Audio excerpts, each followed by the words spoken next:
प्राची, मेरा मन आज बहुत दुखी है क्योंकि मैं सोच रही हूँ कि कब तक अंत होगा, हम कैसे इन सब पापियों से मुक्ति पाएंगे।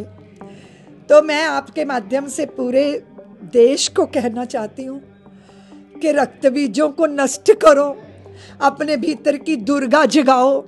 सरकारें तो हैं ही, वो तो अनुकूल हैं ही हैं, लेकिन सरकारों को भी विवश करो, अपनी पीड़ा, अपना दुख व्यक्त करो। कितना दुर्भाग्यपूर्ण है कि किसी को आप मौत के घाट उतार दो और उनको निर्वस्त्र कर करके देखो। इसका अर्थ है कि भारत की धरती पे तुम ये सिद्ध करना चाहते हो कि हिंदू होना पाप है, हिंदू होना अपराध है। हमारे सौहार्द को, हमारे प्रेम को, हमारी वसुदैव कुटुंबकम की भावना को तुम हमारी कायरता ना समझो, क्योंकि अधिक रगड़ होती है ना तो चंदन में भी आग पैदा हो जाती है। हम सोचते हैं सारे लोग मुख्य धारा में आए, सब ठीक ठाक हो जाए।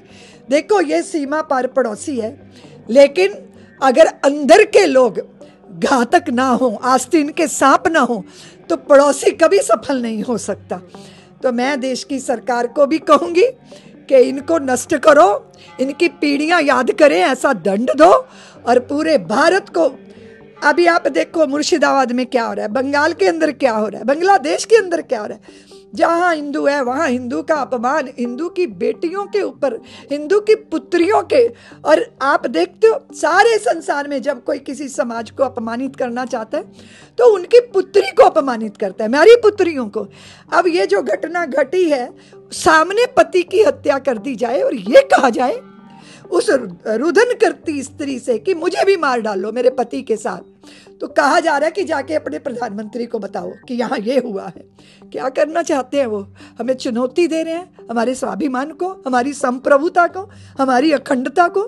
पिद्दी से हो तुम, तुम्हारी क्या औकात है। लेकिन मैं देश की सरकारों से कहती हूँ कि आप इस हिमालय जैसी पीड़ा का शमन कीजिए। हम नहीं देख सकते 27 लोगों को मौत के घाट उतार दिया, पूरा भारत बिलख रहा है। इसलिए मैं राम कथा कह रही थी प्राची, मेरा कर्तव्य था, मुझे कथा कहनी है। एक कथाकार का कर्तव्य होता है अपने भावों पर अंकुश लगा के श्रोताओं को अपनी बात कहे। लेकिन अभी मेरा मन बहुत व्याकुल है।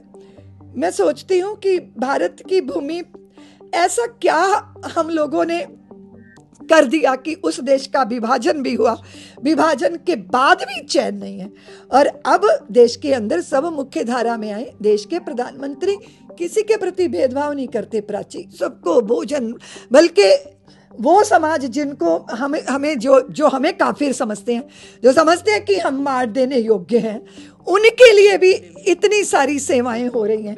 तो सब ऐसे नहीं है, लेकिन जब ये चीज होती है तो सब उसका विरोध क्यों नहीं करते? मुखर होके आतंकवादियों का विरोध क्यों नहीं करते?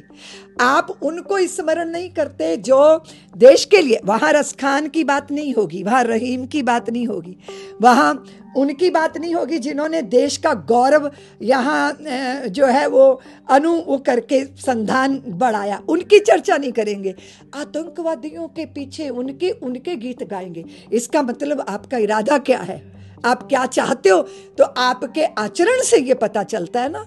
तो मैं आपके माध्यम से पूरे उन परिवारों को भी संवेदना व्यक्त करना चाहती हूँ और हिंदू समाज से मेरा निवेदन है कि जातियों के बंधन तोड़िए, ऊपर उठिए और अपने ऊपर हुए अत्याचारों के विरुद्ध आवाज मुखर कीजिए, क्योंकि बिना रोए तो माँ भी दूध नहीं पिलाती। हम अपनी धरती पे कैसे अपमानित हो रहे हैं, हम अपनी धरती पे कैसे मारे जा रहे हैं। हम शरणार्थियों को शरण देते हैं और वही शरणार्थी तथाकथित ऐसे लोग देश के अंदर बम बन के फूटते हैं। कब तक? इसको फुल स्टॉप लगाना होगा और हमें विवश करना होगा। मैं देश के प्रधानमंत्री, देश के गृह मंत्री जी के प्रति बहुत आश्वस्त हूँ। हमारे गृह मंत्री जी गए थे वहाँ, उस घटना जहाँ हुई है निश्चित रूप से कुछ सही समाधान होगा, पर समाधान तो स्थायी चाहिए। आप पत्ते और डालियां काटते रहोगे, कुछ नहीं होने वाला। आप जड़ पर मट्ठा डालिए। ये विचारधारा है जो सारे विश्व के मनुष्य को आफत में डाले हुए हैं। अगर कोई हमारा विश्वास नहीं करता या हमारे फेथ को अपना फेथ नहीं बनाता, विश्वास को विश्वास नहीं बनाता, वो मारने योग्य है। इस तरह की गंदी कुत्सित विचारधारा, इससे पूरे विश्व की धरती को मुक्ति मिलनी चाहिए और मुझे लगता है भारत को इसका नेतृत्व करना चाहिए। दीदी माँ, जैसे आपने बोला कि हमारे अपने सनातन में ही जो है सेकुलर का एक शब्द का यूज़ करके हमारे अपने जो हिंदू भाई बहन हैं वो ही जो है किसी तरह से इस कहीं ना कहीं इसके पीछे भी, जैसे आपने बोला, हमारे अपने में ही बहुत सारे ऐसे लोग हैं जो सेकुलर होने के नाम पर हमारी जो हिंदू भाई बहन है भेंट चढ़ रहे हैं। सेक्युलर है प्राची, वो क्या है नहीं पता, वो स्वार्थी हैं। अपनी पार्टियों, अपने दलों को बढ़ाने के लिए वो देश की हत्या कर रहे हैं। उनके जैसा दुष्कर्म पाप और कोई दूसरा कर नहीं सकता। ये किस तरह के कपूत हैं जो देश की बढ़ती हुई प्रगति को देख के उनके छाती पे सांप लौटते हैं और वो देश के दुश्मनों के पक्षधर होके खड़े हो जाते हैं। कितना विचित्र है, ये समाप्ति नहीं हो रहा।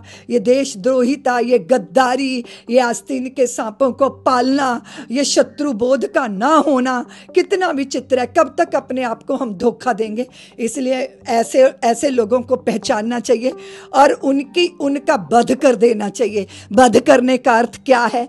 ये इनकी जो जिंदगी है वो राजनीति की कुर्सियां हैं, ये राजनीति की रोटियां सेकना चाहते हैं।